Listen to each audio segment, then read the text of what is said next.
Hello friends, welcome back to Judiciary Legal Solutions. If you are new, please subscribe and share. Fact is also called pivotal point of evidence, focal point of evidence, central point of evidence. By this आप लोग समझ गए होंगे कि fact जो है Indian evidence act के लिए कितना इम्पोर्टेंट है। जो इंडियन एविडेंस एक्ट है वो फैक्ट के ही इधर उधर घूमता रहता है, आसपास घूमता रहता है।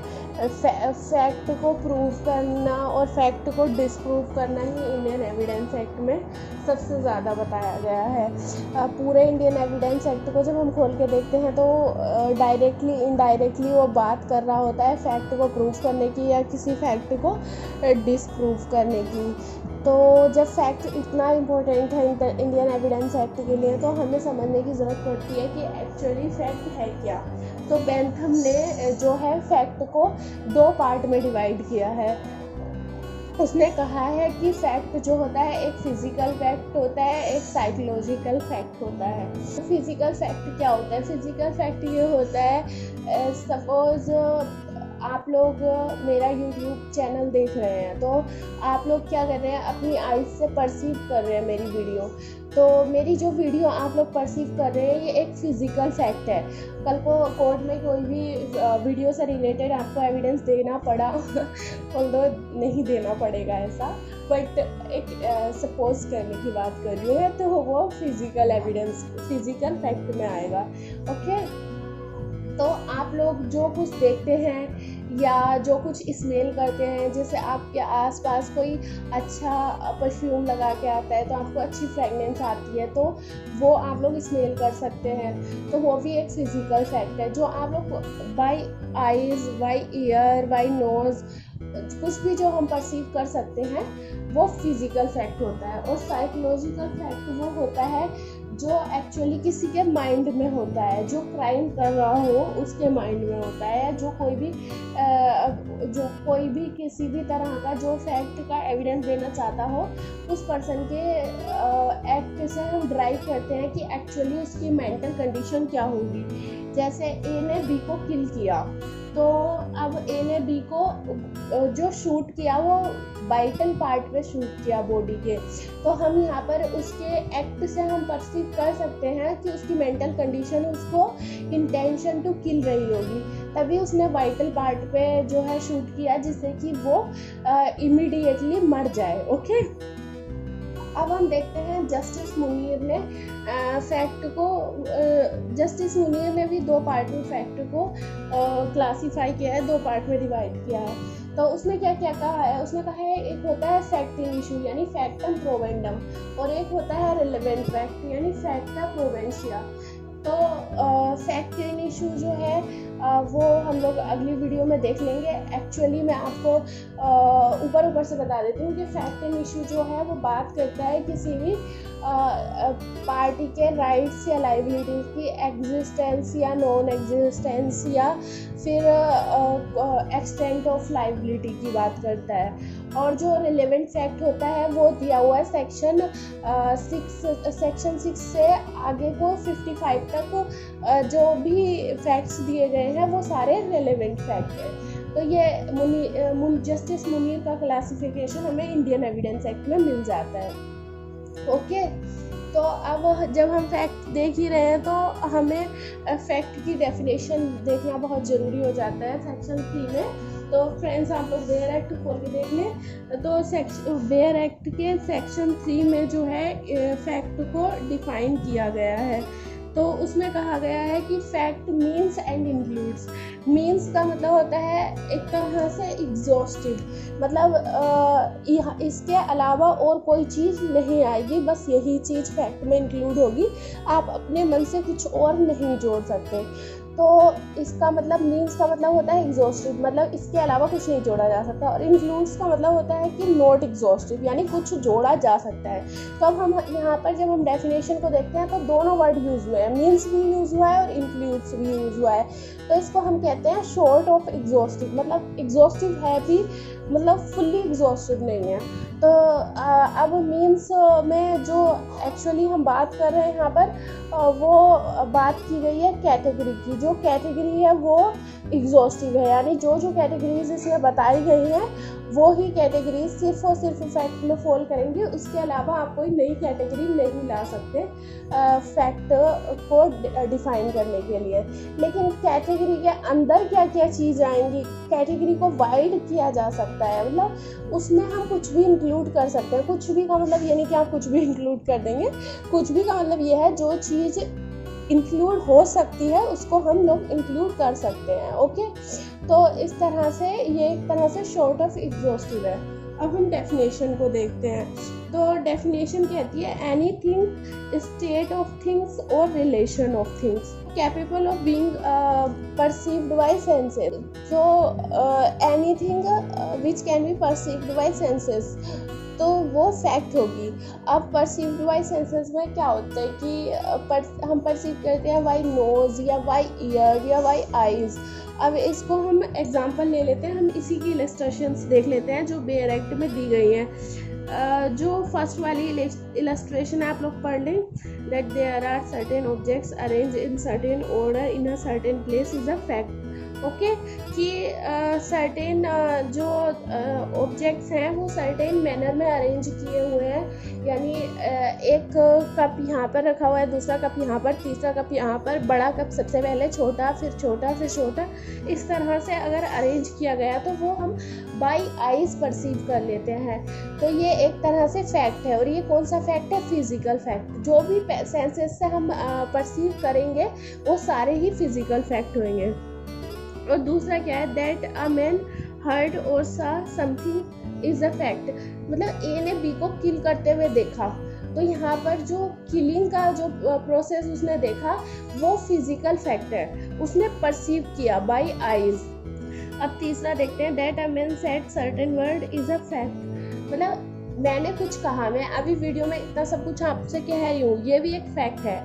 आप किसी को, अपने फ्रेंड्स को या फिर कोर्ट में जाके कह सकते हैं कि हाँ पर्टिकुलर लेक्चर में ये सब कुछ बोला जाता है, मैंने अपने कानों से सुना, यानी बाय ईयर आपने मेरे वॉइस को परसीव किया। ओके, अब हम देखते हैं क्लोज टू को। क्लोज टू कहता है any mental condition of which any person is conscious, यानी कोई भी मेंटल कंडीशन जिसके बारे में पर्सन कॉन्शियस है, यानी कि मेंटल कंडीशन के बारे में कौन कॉन्शियस होना चाहिए? जिसकी मेंटल कंडीशन है। यहाँ पर अगर कोई चीज़ मैं अपने माइंड में सोच रही हूँ तो मेरी जो मेंटल कंडीशन है उसके बारे में मैं कॉन्शियस होनी चाहिए, मुझे पता होना चाहिए कि मेरे माइंड में क्या चल रहा है। आपको पता हो ना हो इसकी कोई ज़रूरी नहीं है, लेकिन जो मुझे पता होगा, मैं सोच रही हूँ, वो मेंटल फैक्ट होगा। ओके, तो अब इसके लिए हम इलस्ट्रेशन नंबर डी को पढ़ते हैं। That a man holds a certain opinion, has a certain intention, act in good faith. Act वाला जो हो जाएगा वो फिजिकल फैक्ट हो जाएगा, बाकी ओपिनियन, इंटेंशन, गुड फेथ और फ्रॉडुलेंट और usage a particular word in particular sense or in what this specified time conscious of a particular sensation is a fact। ये सारे बाकी के साइकोलॉजिकल फैक्ट होते हैं। ओके, जो मेंटल कंडीशन है तो वो मेंटल कंडीशन उस पर्सन की होनी चाहिए जिसके माइंड में कुछ चल रहा है, वो ही पर्सन कॉन्शियस होना चाहिए अपनी मेंटल कंडीशन के बारे में। सपोज ए जो है चाहते बी को किल करना, तो यहाँ पर ए जो बी को किल करना चाहता है, जो उसके माइंड में चल रहा है, तो वो उससे कॉन्शियस होना चाहिए, यानी कि उसको पता होना चाहिए कि हाँ मैं बी को किल करना चाहता हूँ, या फिर मेरे माइंड में भी जो चल रहा है मैं उसके बारे में जो भी कॉन्शियस हूँ। वैसे तो हमारे माइंड में बहुत कुछ चलता रहता है, हम उसके बहुत कम परसेंटेज के बारे में कॉन्शियस होते हैं। बैकग्राउंड में हमारे माइंड में बहुत कुछ चल रहा होता है, बहुत कुछ जिसके बारे में हम कॉन्शियस नहीं होते। तो जिसके बारे में हम कॉन्शियस नहीं होते, जिसके बारे में हमें कुछ पता ही नहीं होता और हमारे माइंड में बैकग्राउंड में चल रहा होता है, वो फैक्ट नहीं होगा। लेकिन जिसके बारे में हम कॉन्शियस होंगे वो फैक्ट होगा। और मेरे मेंटल फैक्ट को जिसके बारे में मैं कॉन्शियस हूँ, आप लोग कैसे पता लगा पाएंगे? आप उसका ओरल एविडेंस कोर्ट में कैसे जाके देंगे? मेरे एक्ट से, ऑब्वियसली मेरे एक्ट से। जब मेरे माइंड में कुछ चल रहा होगा तो मैं कोई एक्ट करूँगी और उस एक्ट को आप लोग परसीव करके आप लोग समझ जाएंगे कि मेरी मेंटल कंडीशन क्या है। तभी तो आप लोग बात करते हैं कि सर ऐसा बोल रहे थे या मैम ऐसा बोल रही थी, ज़रूर उनके माइंड में ये सब कुछ चल रहा है। तो इस तरह से हम लोग परसीव करते हैं डे टू डे लाइफ में। ओके, अब हम लोग इंडियन एविडेंस एक्ट में कुछ फैक्ट्स को देखते हैं, अलग अलग डिफरेंट सेक्शंस में कौन कौन से फैक्ट दिए हुए हैं, कौन सा फैक्ट मेंटल फैक्ट होगा और कौन सा फैक्ट फिजिकल फैक्ट होगा। So let's have a look on some sections. जो सेक्शन 8 है वो बात करता है मोटिव की। तो जो मोटिव वर्ड यूज़ हुआ है वो एक मेंटल फैक्ट है, यानी कि मेरा मोटिव क्या है, मैं फ्यूचर में क्या बनना चाहती हूँ, मेरा क्या एम है, ये मेरे माइंड में है जब तक, तो ये मेरा मेंटल फैक्ट हुआ, मैं इसके बारे में कॉन्शियस हूँ। ओके, या फिर कोई पर्सन किसी को किल करता है तो उसका मोटिव बिहाइंड दैट किलिंग क्या होता है, तो वो उसका मेंटल फैक्ट होता है।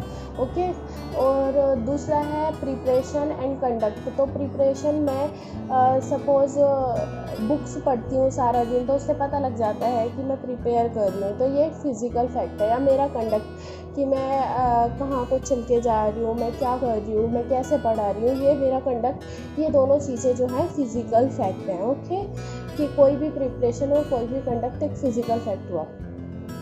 अब सेक्शन 14 में दिया हुआ है स्टेट ऑफ माइंड। ओबियसली किसी का स्टेट ऑफ माइंड तो मेंटल कंडीशन ही होगा।